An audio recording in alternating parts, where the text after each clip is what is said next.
welcome back to my YouTube channel, Forever Vegan Inspo. I'm so glad that you've joined me today, and we are going to be doing 12 days of getting back to good health, getting back to good eating habits.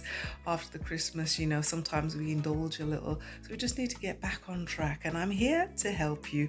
So first off is water. We need to keep ourselves hydrated. Water also acts as a means of flushing out the system. So, when we get up in the mornings, it's really important to have some water as soon as we get up. The recommendation is that ladies should be drinking about 2 liters a day, and the men should be drinking about 2.5 liters.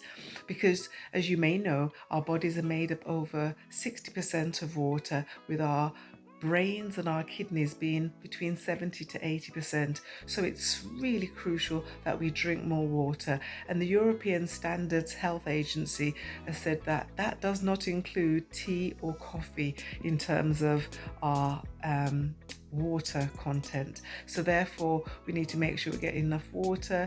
You can include herbal teas as long as they're not sweetened, but it's really important each day to be drinking more water.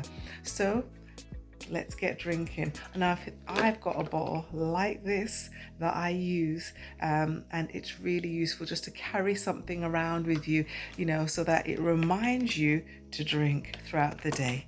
So to your good health, and remember, make sure you get drinking. Bye.